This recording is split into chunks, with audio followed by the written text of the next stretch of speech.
ओम नमः शिवाय। शिव शक्ति भक्त विपन खन्ना के आप सबको नमस्कार मित्रों। महादेव माँ शक्ति से ये प्रार्थना है कि सभी सब्सक्राइबर, सभी देखने वाले, सभी भारतवासी, पूरी दुनिया के लोगों का सुख संपत्ति समृद्धि प्रदान करो। हे माँ अन्नपूर्णा, सबकी रसोई में बरकत दो। कोई भी जीव भूखा न रहे, कोई भी जीव भूखा न सोए। ओम नमः भगवते रुद्राय, ओम नमः भगवते महेश्वराय, ओम नमः भगवते शिवाय, नमः शिवाय, नमः शिवाय। मित्रों, आज जो मैं विषय लिख के आया हूँ, उज्ज्वला उज्ज्वल दामन दूषित आचरण। उजला दामन दूषित चरण। आज हम सभी का आचरण कैसा है हमारे ऊपर निर्भर करता है।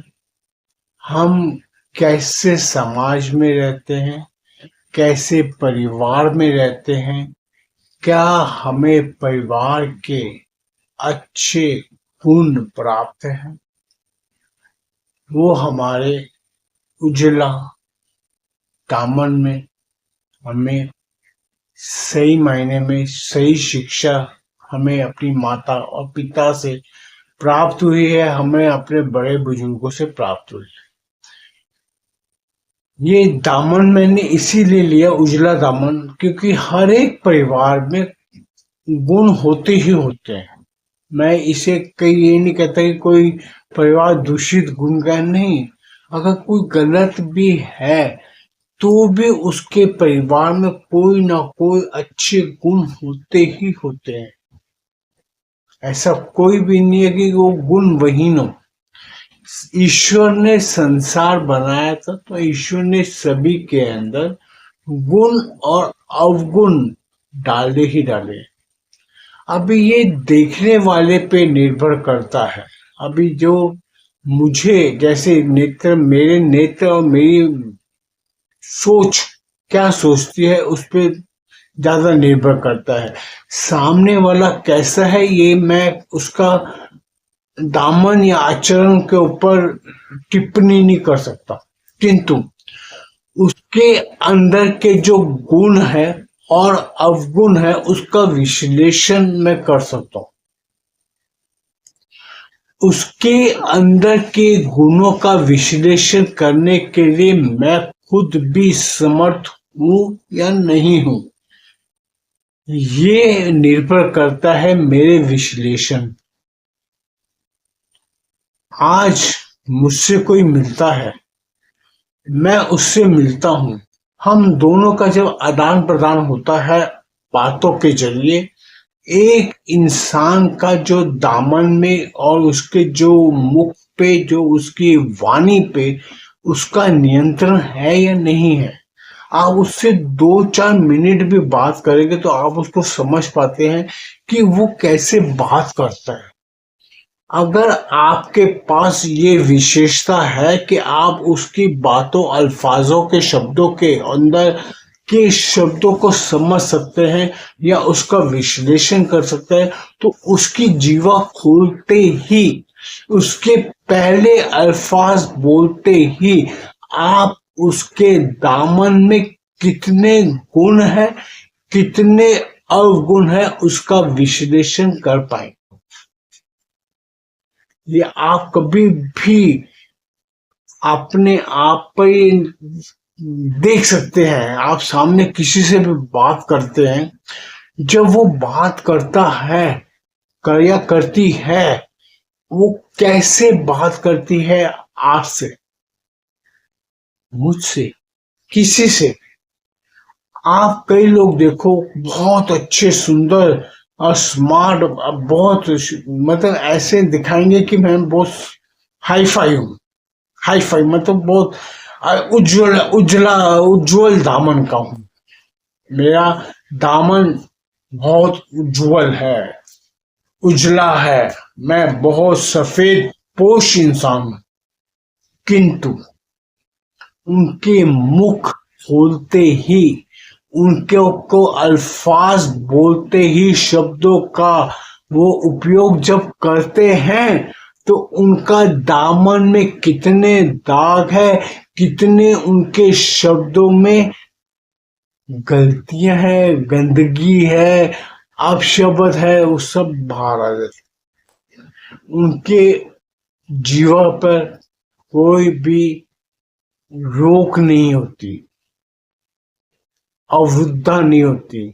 जैसे सड़क पर स्पीड ब्रेकर लगाया जाता है, गति रोधक लगता है, वैसे ही उनकी जीवा पर कोई गतिरोध नहीं होती। उनका आचरण ऐसा होता है, वो सामने देखते हैं कि कोई कमजोर इंसान है तो उसकी वाणी वैसे ही अलग हो जाती है, उसके मुख से आप शब्द तो निकल जाता, तू करके बात करते। ये उनका दामन में जो चीजें हैं, मैंने क्यों कहा उजला दामन। उजला दामन दिखाने के लिए होता है मित्रों। कोई सफेद कपड़े पहन के काले कर्म करते हैं जो, अभी मैं आपको सीधा सा विवरण बताता हूँ। हमारे नेता है कुछ, हमारे यहाँ के गैंगस्टर बोल लो, बदमाश बोल लो, गुंडे बोल लो, जो उल्टे सीधे काम करने के लिए वो सफेद कपड़े, सफेद पोश बन के बनते हैं, तो वो अपना खुद का दामन उजला बनाते हैं। उजला दामन कहने का मेरा अभिप्राय यही है। हमारे यहाँ पे कई लोग वस्त्र धारण करेंगे गेरुआ, कई साधुओं को भी मैं इसके अंदर ले सकता हूँ। जैसे हमारे एक शंकराचार्य बन के घूम रहे हैं, जो शंकराचार्य बनने के कहीं भी लायक नहीं है। उनकी वाणी उनको उस दहलीज पे पहुंच नहीं देती। वो जब भी बोलते हैं ऐसे लगता है कि कोई कांग्रेसी प्रवक्ता बोल रहा है। आज आप लोग डिबेटर देखते होंगे, सब कुछ देखते होंगे, कांग्रेसी प्रवक्ताओं के मुख से कभी अच्छी बात नहीं निकलती। उसकी अच्छी बात उन्हीं को लगती है, अच्छी लगती है जो खुद इसी दायरे के हैं, जिनका खुद का स्वभाव वैसा ही है, तो उनको वो पसंद आते हैं। जो सही लोग हैं, जो सही समझते हैं, उनको कभी उसका आचरण पसंद नहीं है। उनका मुख खोलते ही वो उल्टे सीधे शब्द बोलना, कब किसके लिए क्या कह देंगे उन्हें खुद ही नहीं पता होता। ये ऐसे ही उजला दामन दिखाने वाले लोग हैं, लेकिन आचरण दूषित। इसीलिए मैंने ये वीडियो बना रहा हूं, उजला दामन, दूषित आचरण। हमें इन चीजों से देखकर, परख कर ही चलना पड़ता। मैंने पिछली अपनी कई वीडियो बनाए, व्यक्ति और वक्तव्य, ये भी उसी तरह का है। हम बहुत से लोगों से मिलते हैं, आप कभी देखो आपके कोई मित्र भी होंगे, वो आपसे मिलेंगे तो आपके साथ ऐसी अच्छी अच्छी बातें करेंगे, ऐसी बढ़िया बढ़िया बातें करेंगे, आप थोड़ी देर उनसे घुल मिल जाए। अब मेरा ये आदत है, मैं आपको क्लियर बताऊं, मैं इस चीज में बहुत ही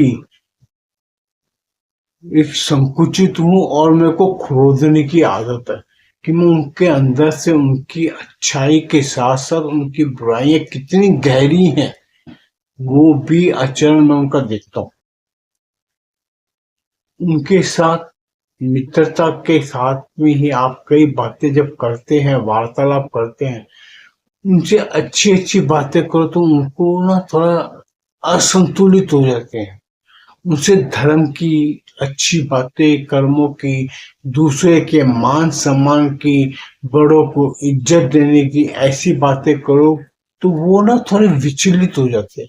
किंतु उनके साथ जब भी आप कोई लड़कियों की उल्टी सीधे हरकतों की बातें करो तो वो प्रसन्नचित हो जाते हैं।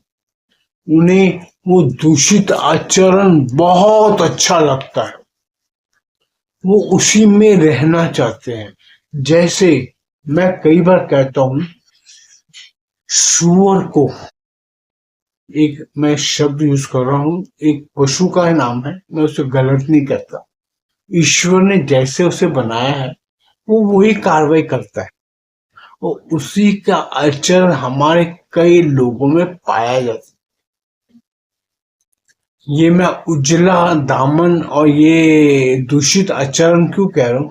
ये जो दूषित आचरण है, अब आप सुअर को बोलो, उसे बहुत अच्छे नहला धुला के आप बिठा दो सुअर को, उसको नहला धुला के परफ्यूम लगा दो, अच्छी तरह लगा के बिठा लो और बोलो मैं पालूंगा उसको। किंतु जहां पे उसे कीचड़ नजर आता है, जहां पे उसे कचरा नजर आता है, गंदगी नजर आती है, वो खुशी से पागल हो जाता है। और कई बार आप देखो सुअर उधर ही कीचड़ में जाके लोट पोट होता जाएगा, कभी इधर से घुसेगा उधर, आपका लगाया हुआ सब कुछ सेंट नहलाना धुलाना सब कुछ बेड़ा गर्क हो जाएगा। यही वैसे ही इंसानों का आचरण है। वो जितने मर्जी उजले बन के आए, उजला आचरण, बस ठाट बार, नीचे गाड़ियां मर्सिडीज बेंज सब होगी उनकी, किंतु जैसे ही उनकी रात्रि आप देखो या शाम देखो, उनके अंदर का आचरण देखो। ये मैं क्यों कह रहा हूं, मैंने बहुत से ऐसे सफेद पोश लोगों को देखा है जिनका आचरण, उनका जो शारीरिक रहन सहन उजला दामन था। मैं किसी का नाम नहीं लेता, किंतु इस हमाम में सभी इतने ज्यादा नंगे हैं कि वो नंगे होके खुश होके खुद को ही देख देख के खुश होते हैं। वो उसी को ऐश मौज अय्याशी का जरिया समझते हैं। उनका आचरण इतना दूषित होता है कि मैं उसका व्याख्यान करना भी वीडियो में सही नहीं समझता। मैंने कई कई किरदार इतने दूषित देखे हैं, मुझे अपने खुद की जीवा से जिंदगी से लज्जा आ गई कि ऐसे भी इंसान हैं। किसी की मजबूरी का फायदा कैसे उठाना है, अपनी से आधा आधा उम्र, या मैं कहता हूँ 25, अपनी बेटियों के पोतियों की उम्र की लड़कियों को भी नहीं वो छोड़ते, सिर्फ धन बल पे। मैंने कई कई लोगों को ऐसे भी देखा है, मैं आपको विवरण तो मैं मतलब गंदगी में जो मुख से मैं अपने निकालू तो वो गंदगी में फैलाना नहीं चाहता, क्योंकि हमारा समाज जिसमें हम रहते हैं, अभी इसकी संरचना भी ईश्वर ने रची है। तो जब मैं कई बार वीडियो में कहता हूँ अगर रावण ना होवे तो राम कहाँ से होवे, कंस ना होवे तो कृष्ण क्यों आए, इसीलिए ऐसे लोग हमारे समाज में हैं, तभी अच्छे लोगों की भी कद्र है, वरना अच्छे लोगों की भी कद्र कहाँ से हो।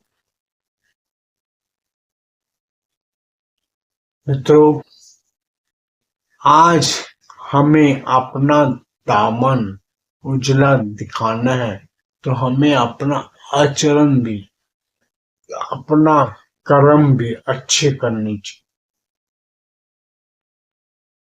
आप उजले दामन के आगोश में छुप के दूषित आचरण कर कर आप समाज को कुछ नहीं देते, आप सिवाय गंदगी के कुछ नहीं फैलाते। ईश्वर ने हमारा जो जन्म हमें दिया है, हमें अच्छे और नेक अच्छे कर्म करने के लिए। अब ये हम पर निर्भर है कि हम कैसे कर्म कर रहे हैं, क्योंकि ये भी एक सत्य है, करनी सब उसके हाथ में है। हम केवल कठपुतली की तरह नाचते हैं, किंतु बुद्धि भी वो ही देता है, आचरण भी वो ही देता है, दूषित भी वो ही करता है, तो सद्बुद्धि भी तो वही देता है। अब वो क्या चाहता है हम कोई कुछ नहीं कर सकते, लेकिन अगर हम अपने आप को सुधार सके, कोशिश कर सके, कोशिश करने वाले को ईश्वर भी मदद करता है। हम सब कुछ ईश्वर के भरोसे छोड़ दें तो फिर संसार में जो हो रहा है, जैसे पढ़ रहे चलने दो बाबा, काय को मंगजमारी कर ले, करी नहीं, जरूरत ही नहीं। तो हम किसी का फिर दोष नहीं दे सकते, हम किसी को तोल नहीं सकते, किसी को कह नहीं सकते कि यार तू गंदे काम कर रहा है, क्योंकि हम स्वतः भी तो वो ही करते हैं। आपको अगर किसी के अंदर के दोष नजर आ रहे, उसके दोषों को आप उसको बताने के लिए, उसे दिखाने के लिए, उसके आचरण को समझाने के लिए अगर आप अपने आप को तैयार कर रहे हैं, तो कृपया ये सोच ले कि क्या आप में वो दोष है, वो आचरण आपका भी है। अगर है तो आप किसी भी तरह ये निश्चित नहीं कर सकते कि सामने वाला कितना दोषी है। ये आपके लिए निर्धारित करने की अवस्था नहीं है। आप उस लायक नहीं होते कि आप किसी के गलत वाक्यों को, गलत शब्दों को, गलत आचरण को आप उसको पॉइंट आउट करो या उसको चिन्हित करो कि तू ये गलत कर रहा। किंतु आप खुद उस लायक हो कि आप भी वही हो, बस दूसरे को बता दो। खुद नहीं सुधरना भाई, हम सुधर गए तो दुनिया सुधर जाएगी। इसीलिए खुद ना सुधर के दूसरे के आचरण को सुधारने की चेष्टा, कोशिश करने वाले इंसान स्वतः सुधरे। मैं कई बार ऐसे ही कई इंसानों को देखा भी है। आज हम कई माताओं को भी देखते हैं, वो अपनी संतानों को तो बहुत अच्छा बनाने की कोशिश, चेष्टा करते हैं कि बेटा ये नहीं करना, बिटिया ये नहीं करना, तो आप गलत करते हो, ये करते हो, वो करते हो, गुस्सा नहीं करना, क्रोध करना, जोर से नहीं बोलना, सब कुछ पढ़ाते हैं। किंतु वो खुद उस आचरण को ग्रहण नहीं करते। वो खुद भी वही शब्द, वही दूषित आचरण लेके चलते हैं जिसके लिए वो अपनी संतान को रोकते हैं। अपनी संतान को समझाने से पहले जो आप अपनी संतान को बता रहे हैं कि झूठ नहीं बोलना, गुस्सा नहीं करना, क्रोध नहीं करना, जोर से नहीं बोलना, चिल्लाना नहीं, गाली नहीं देना, ग्लोज नहीं करना, पहले क्या आपका दामन उजला है? क्या आप उन शब्दों पर, उन कहे हुए वाक्यों पर, अल्फाजों पे खुद खड़े उतरते हो? क्या आपका चरित्र इतना उजला है कि आप जो अपने संतान के अंदर के अवगुण है उसको दूर करने की कोशिश करो? क्या आप मुझे बताएं, फसल के जो बीज निकलते हैं पौधे के, वो वही पौधे के गुण लेके पैदा होते हैं। तो क्या हमारी जो संतान हमसे पैदा होगी, या महिला जिस बच्चे को जन्म देती है, जिस पिता के अंश से वो पैदा होता है, क्या वो उसके गुण लेके नहीं पैदा होता? वो उसके गुण और अवगुण दोनों लेके पैदा होता है।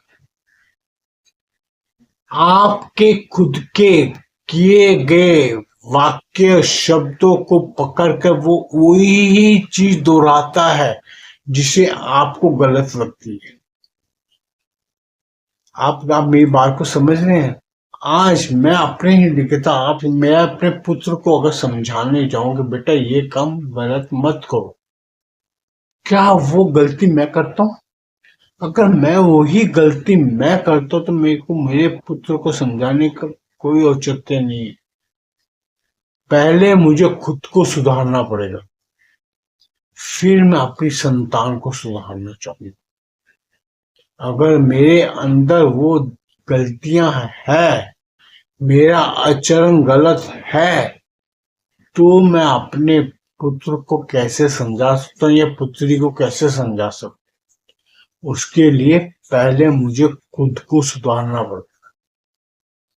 मेरा खुद का उजला दामन होगा तभी मैं सामने वाले को समझा सकता हूँ।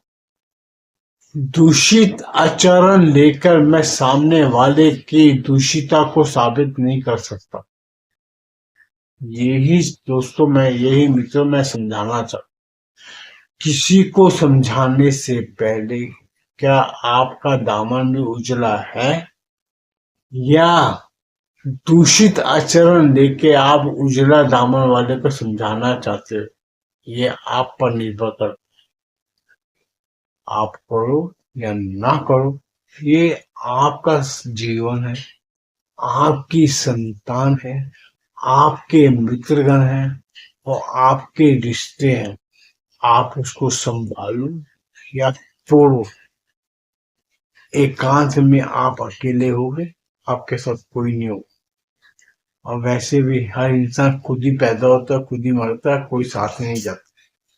और ये हमें सोच के चलना पड़ेगा कि हम अपने जो आसपास के जो लोग हैं उनके उजले दामन और दूषित आचरण का विस्तार से वर्णन करते हैं, या खुद के उजला दामन और दूषित आचरण में चल रहे हैं।